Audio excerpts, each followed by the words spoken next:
Hello, तो आज बात करते हैं ब्लड के बारे में। ये ब्लड क्या है? ब्लड एक कनेक्टिव टिश्यू होता है। कनेक्टिव टिश्यू का मतलब आप जानते हैं, ग्रुप ऑफ सेल्स। इस कनेक्टिव टिश्यू का मतलब क्या है? ऐसा टिश्यू जिसके अंदर मैट्रिक्स होता है ना। मैट्रिक्स मतलब जिसके अंदर कोई चीज़ आ सकती है, मैट्रिक्स। और इसके अंदर साथ ही साथ में ब्लड सेल्स होती हैं।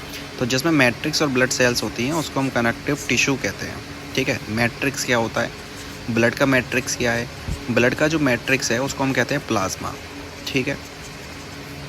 और ब्लड सेल्स कौन कौन सी हैं? ब्लड सेल्स हैं हमारे पास आरबीसी, डब्ल्यूबीसी एंड प्लेटलेट्स। ठीक है। इन सभी को मिला करके हम क्या कहते हैं? कनेक्टिव टिश्यू कहते हैं। और ब्लड क्या है? कनेक्टिव टिश्यू है जिसकी ओरिजिन मेसोडर्मल है। अब मन में ये आता है कि ये ब्लड है क्या चीज़? What is blood? तो मैं ब्लड को कह सकता हूँ कि ब्लड एक तरीके की ट्रेन जैसी है ना। ट्रेन की तरह है। ये ट्रेन जो है ढेर सारी चीज़ों को लेकर के हमारे पूरे बॉडी में क्या करती है? सर्कुलेट होती है। ठीक है ना। ये जगह जगह जाती है, हर एक सेल के पास जाती है।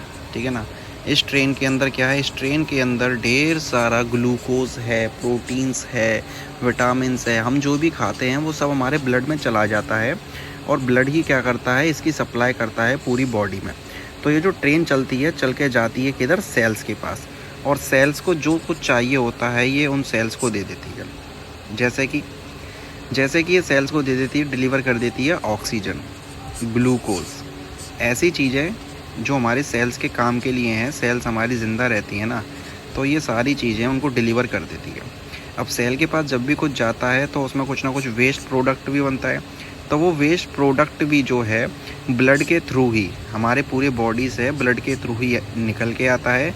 और रिमूव करने के लिए ये हमारी किडनीज़ में चला जाता है ब्लड, जिससे नाइट्रोजनस वेस्ट क्या होता है? बाहर चला जाता है।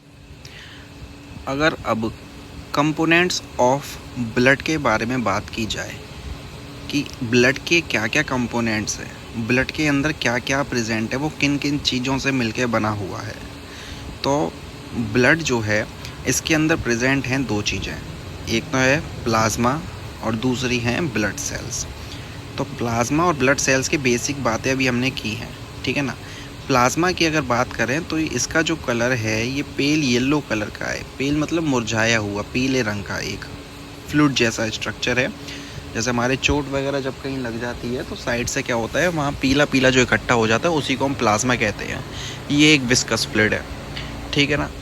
अगर प्लाज्मा के अंदर की बात की जाए कि प्लाज्मा के अंदर क्या क्या होता है, तो प्लाज्मा के अंदर सबसे ज़्यादा होता है वाटर, सबसे ज़्यादा पानी होता है। कितना होता है? 90 से 92% वाटर होता है। और इसके अलावा कुछ सॉल्यूट सब्सटेंसेस इसके अंदर प्रेजेंट होते हैं। सॉल्यूट का मतलब आप समझते ही होंगे। सॉल्यूट मतलब जिसको घोला जा सकता है, जिसके अंदर घोलते हैं उसको सॉल्वेंट कहते हैं। तो सॉल्यूट सब्सटेंसेस भी होते हैं दो तरीके के, inorganic substances and organic substances.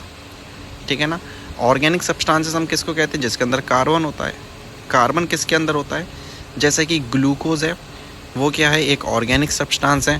Proteins हैं, वो क्या है? वो एक ऑर्गेनिक सब्सटेंस है। तो ये सभी सब्सटेंसेस